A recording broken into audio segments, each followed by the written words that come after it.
Hola semua, balik lagi ke channel Hobi Kantor. Kali ini di depan kita sudah ada kit Great Magnum dengan chassis bawaan FMA. Great Magnum adalah salah satu pengembangan dari seri Magnum milik Go Seiba.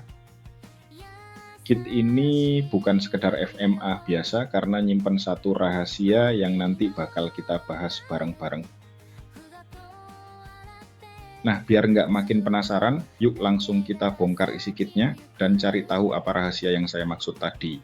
Pertama-tama kita dapat body grade Magnum berwarna putih, kemudian untuk chassis kita dapat warna hitam, dan gearset kita dapat rasio 3,5:1 atau biru kuning. Untuk motor kita dapat SMC ya. Lalu untuk ban kita dapat material soft, kemudian bagian akar yang warnanya hitam juga sama kayak chassis. Terus untuk velg kita dapat velg berjenis aspoke berwarna hijau. Terakhir untuk gearbox set kita dapat berwarna hitam. Ini sebenarnya agak nggak biasa ya, karena gearset biasanya punya warna berbeda dari chassisnya.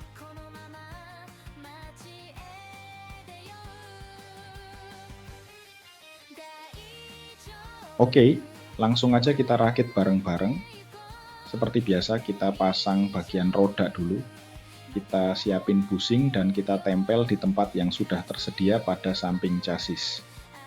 Nah, enaknya sudah ngebalance ban di awal, kita jadi nggak perlu lagi buat pusing bongkar pasang velg ke as buat nyari titik yang tepat.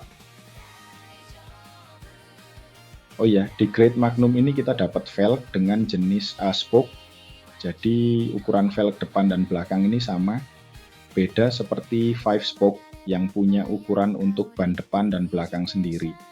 Dulu pas saya pertama kali mainan Tamiya dan beli beberapa kit di awal, sering bingung sama dua velg ini karena bentuk patternnya yang hampir sama.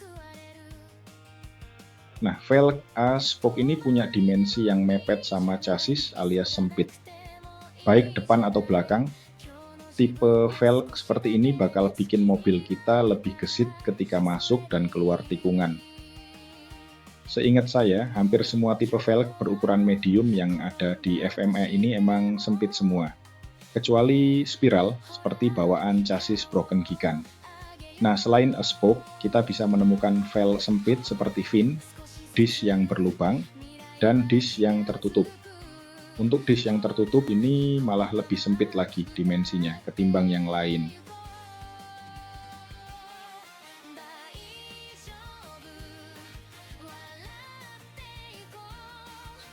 Oke, ngomongin Great Magnum, Tamiya ini sebenarnya nggak sempat saya tonton di serial animenya.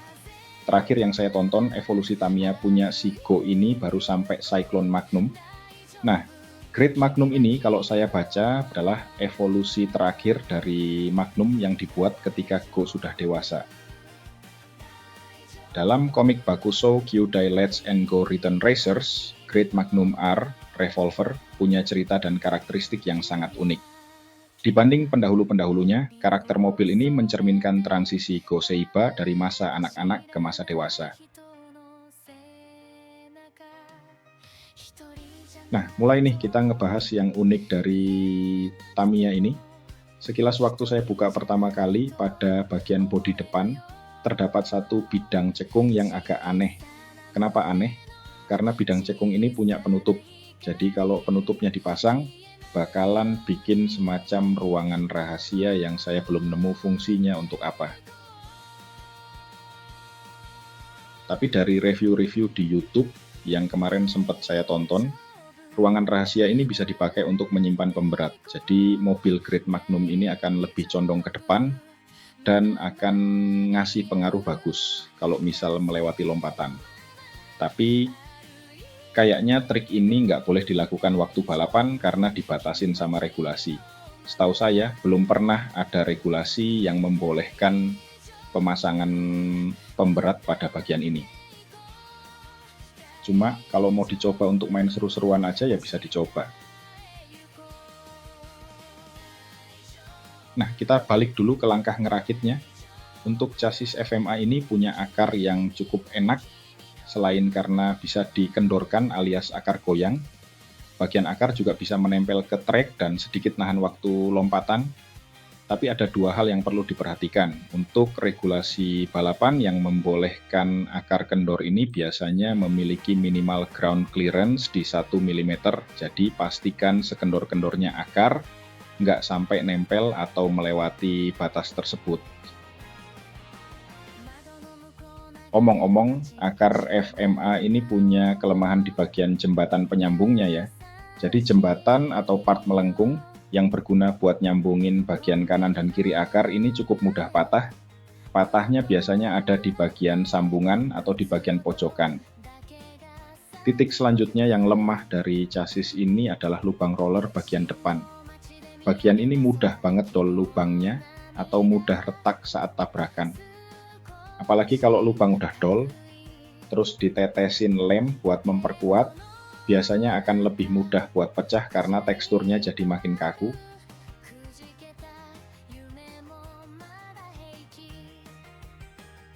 Nah, kita lanjut pemasangan body grade Magnum. Lepasin dulu dari bagian runner.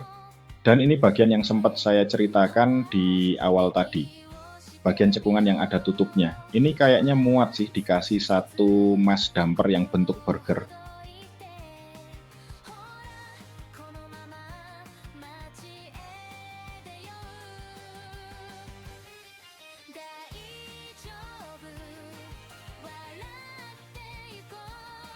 Oke, lanjut kita lengkapin parts pendukung lainnya. Kita lepasin pengunci bodi, roller tabung, dan roller depan dari runner.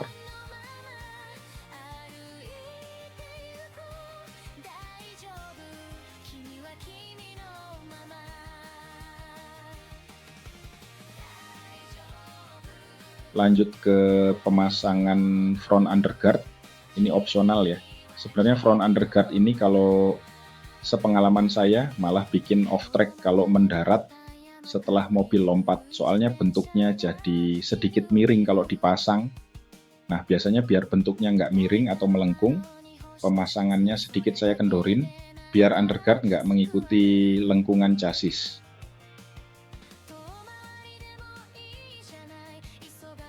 Nah, untuk pemasangan roller tabung ini saya pasang di lubang akar paling belakang ya. Untuk roller tabung ini kalau di kit FMA selain broken gigan, penempatan terbaiknya adalah di bagian ini. Karena akan ngebantu banget waktu keluar dari belokan.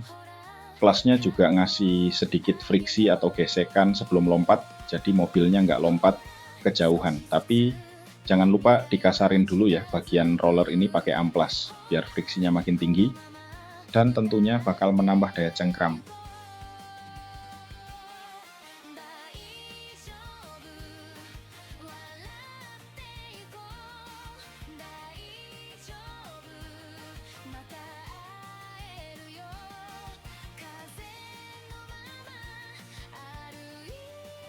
Lanjut kita pasang roller bagian depan.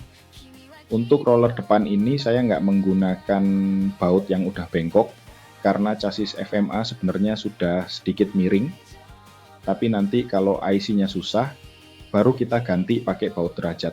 Dan kalau udah kepasang semua, kurang lebih tampilannya seperti ini, langsung bisa kita coba jalanin di track.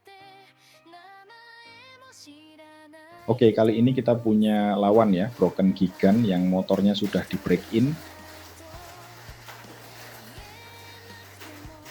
Nah, kelihatan banget ya, nggak terkejar meskipun pakai kombinasi gear biru kuning. Padahal lawannya pakai gear merah coklat.